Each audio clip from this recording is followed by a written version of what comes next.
疲労、肥満、不眠、これ全部つながってますね。疲労がたまる。で、疲労がたまるとストレスもたまる。で、ストレスがたまると私たちね、体に悪いことしたくなるんですよ。こってりしたラーメンが食べたくなったり、あとお酒飲みたくなったり、タバコを吸って肺の中をグーって刺激を入れたくなったり、ね、なんか夜遊びしてみたりして、疲れるとね、なんか普通疲労が溜まった寝るってなりそうなんですけど、実は疲れれば疲れるほどその神経が興奮してしまったりして、そしてなんかストレスが溜まってついつい脂っこいもの食べたり、お菓子暴飲暴食したりで、それは肥満になりやすくなりますね。で、そうなってで、特に体じゃなくて頭ばっかり疲れたりすると、そうすると心ばっかり疲れたりすると、心と体の疲労度っていうのがバランスが取れないとですね、夜寝れないんですね。で、なんか眠りが浅くなって、で、ぐっすり深く寝るっていうことができなくなっていったりするんです。そうするとまた体にすっきり寝られてないので、その疲労が蓄積して、で、また体に悪いことしたくなる。で、また、それで体が肥満になる。で、またすっきり寝られないっていう状態が出てきます。で、太ると動きたくないじゃないですか。だから運動するってこともあんまりしたくなくなっていって、この負の連鎖が止まらなくなっていくんですね。もうどうにも止まらないっていう感じになります。どこかでこの負の連鎖を断ち切らなきゃいけないんです。で、どこで断ち切るか。修行道場みたいに飛び込んでくれば、見事に修行者入ってきた人たちはですね、3ヶ月後ぐらいには体重が必ず落ちます。ね、いろいろと結果にコミットするっていうね、なんとかザップとかってありますけど、リバウンドするじゃないですか。でも修行僧の人たち、そう簡単にリバウンドしないですよね。もう定着するとね。で、だんだん体がどういう状態の時が一番調子がいいかっていうことも分かってきたりして、で、そのようなライフスタイルに馴染んでくるとね、必ず肥満から解消していきますよね。どれかが解消すると他のことも同時に少しずつ状態が良くなってきたりするんですけども、一旦肥満状態になってしまうとそこから落とすっていうのは簡単じゃない。確かに簡単じゃない。一番いいのは全く環境を変えてしまうっていうのが一番いいんですけど、なかなか普通そうもいかない。で、一番おすすめというか提唱するのは、私はサムということをいつも提唱するんですね。とにかく自分が体を使ってできる作業をする。それがサムなんですが、一番いいのはね、お家の掃除をするとか、それから自分の家の前の道路を掃き掃除をするとか、ルンバとかを使わずに雑巾がけをするとか、そんなことでもいいので、体全身を使って掃除をするっていうことをやっていくと、雨が降ろうが関係ないし、ね。で、それを家の中もやったり、外もやったりっていうことを癖にするとですね、あれ面白いもんで、掃除っていうのが、実際の塵とか埃とか汚れっていうことを掃除していきながら、何か自分の精神、心が清められていく感じっていうのがだんだん出てくるんですね。それは多分この福音寺にいて修行している人たちだったらわかると思うんです。その掃除をすると気持ちがいいっていう感じが出てくるでしょ。で、掃除をするとこの気持ちいいっていう感じが心地よさ、自分にとってそのお菓子を食べた時の美味しさっていうんじゃなくて、体が喜んでることとか自分にとって本当に心地いいって、良質な心地よさの感覚を取り戻させてくれるんですね。掃除をしているうちにこのスッキリ感っていうものを自分の内外で味わいたいっていう感じが出てきます。だから例えば食べるものとかね、修行者の人たち普段なんでしょう、例えば精進料理みたいなものを中心に食べている。で、時々例えばこってりした中華料理を食べたら美味しいと思うけれど、美味しいと思うんだけれども、実際体が受け付けなくて下痢しちゃったりとかね、あるじゃないですか。とか食べた後ものすごく苦しくなったり、食べ過ぎたって感じが出たり、体が教えてくれるようになるんです。だから頭に偏った生活をしていると、頭で考えて頭の疲労だけが溜まって頭だけが疲れていくんです。でも私たちの体に心地よさを感じるということを中心として生活に切り替えると、体にとって暴飲暴食、すごく高カロリー、高脂質、高タンパクのものっていうのを食べると、時々はいいけれども、いつも食べ続けたら負担になってちょっと気持ち悪い感じがあるっていうのは、本来の体は知ってるんですね。だから体にとってはずっと部屋の中にいて、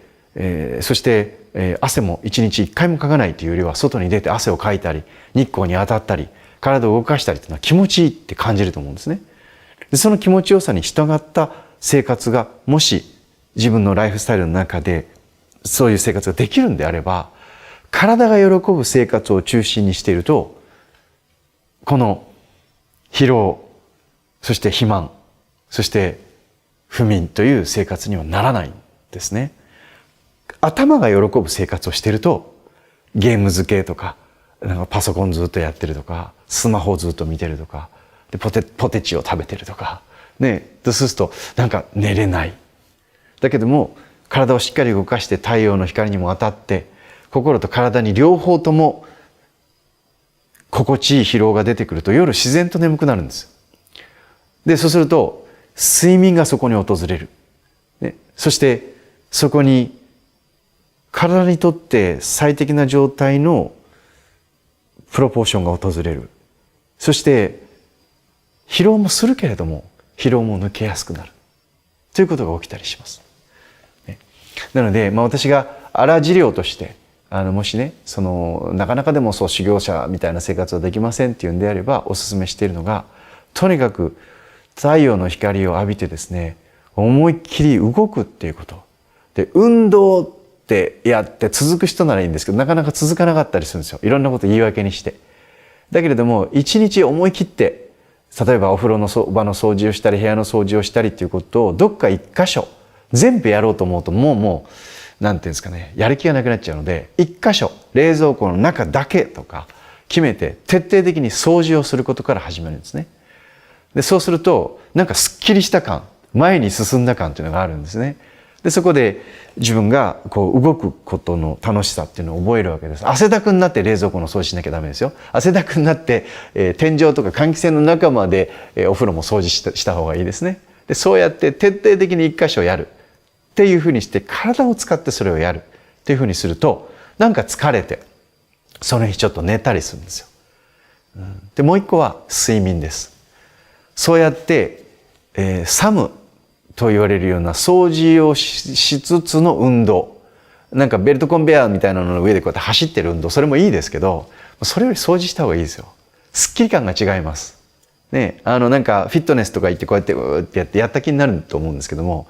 同じだけの運動量を自分がどこかを掃除をして得ようと思ったら、かなり体使うんですよね。そこには立ったり座ったりとかいろんな運動要素が入ってます。で、そういう生活の中で体を使うっていうことは現代の人たちは本当少なくなってるんですね。で、これをやると、自分一人で住んでる人は自分が気持ちいい。ね、で、そこに遊びに来た彼女は喜ぶ。で、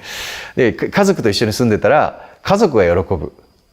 で、エネルギー有り余ってたら休み日とか外へ出て行って、マイボウキ買ってですね、ホームセンター行ったら安いもんですよ。1000円もあればほうき買えちゃうから、それで道端履いててみて近所の人喜ぶ。